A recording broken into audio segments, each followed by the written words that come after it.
আসসালামু আলাইকুম রহমতুল্লাহি ওয়া বারাকাতুহু। আজকে আমি আপনাদেরকে একটা ভয়ঙ্কর একটা আমল বলবো, যে আমল দ্বারা আপনারা অনেক প্রকারের উপকারিতা হইতে পারবেন, আপনাদের অনেক প্রকারের কি লাভ হবে।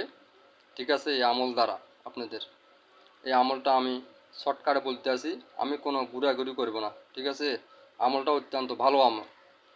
সেই আমলটা হচ্ছে যাই, আমি বলতে আছি, আলিফ লাম মিম আল্লাহু লা ইলাহা ইল্লা হুয়াল হাইয়ুল কাইয়ুম। আলিফ লাম মিম আল্লাহু লা ইলাহা ইল্লা হুয়াল হাইয়ুল কাইয়ুম। আলিফ লাম মিম আল্লাহু লা ইলাহা ইল্লা হুয়াল হাইয়ুল কাইয়ুম। বাস, এ পর্যন্ত শেষ। এটার আমল অত্যন্ত ভয়াবহ। এটার আমল একমাত্র আল্লাহর রব্বুল আলামিন ছাড়া আর কেউ জানে না। আল্লাহর রব্বুল আলামিন চিরস্থায়ী, উনি চিরজীবী। আল্লাহর রব্বুল আলামিন ছাড়া কোনো মাবুদ নাই। কথাটা কিছু বুঝতে পারছেন?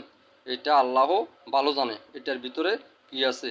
আলিফ লাম মিমের ভিতরে কি আছে এটা আল্লাহ রব্বুল আলামিন ভালো ভালো জানে।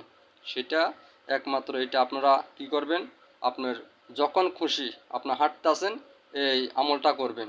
আপনি মনে করেন বাজার যাইতে আছেন, আপনি মনে করেন যে কোনো সফর যাইতে আছেন, ঠিক আছে, আপনি বিদেশে যাইতে আছেন, আপনার গাড়ি ঘোড়ার মাঝে আপনি যাত্রার পথে চলতে আছেন, গাড়ি ঘোড়া ছুটতে আছেন, ঠিক আছে, আপনি ঘুমাইবেন এখন, আপনি এই তখনও পড়তে পারেন আলিফ লাম মিম আল্লাহু লা ইলাহা ইল্লা হুয়াল হাইয়ুল কাইয়ুম।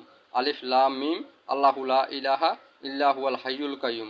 আলিফ লাম মিম আল্লাহু লা ইলাহা ইল্লা হুয়াল হাইয়ুল কাইয়ুম। এটা অনেক প্রকারের ফায়দা হবে আপনাদের।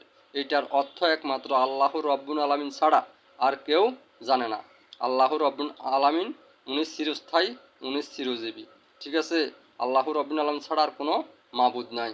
ঠিক আছে, এটা আল্লাহ রব্বুল আলামিন একমাত্র ভালো জানেন এটার গুণগান কি। সেই জন্য আপনাদের বলতেছি এই আমলটা অত্যন্ত ভয়াবহ, যেহেতু এটার অর্থ কি এটা কেউ জানে না। এটা আল্লাহ রব্বুল আলামিন ছাড়া কেউ জানে, আল্লাহ রব্বুল আলামিন এটার অর্থ ভালো জানেন। ঠিক আছে, সেই জন্য বলতেছি আমলটা যদি আপনারা করেন আপনাদের অনেক প্রকারের লাভ হবে, অনেক প্রকারের লাভজনক।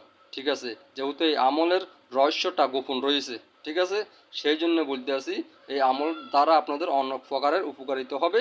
এই আমল আপনারা বেশি বেশি করতে চেষ্টা দেবেন।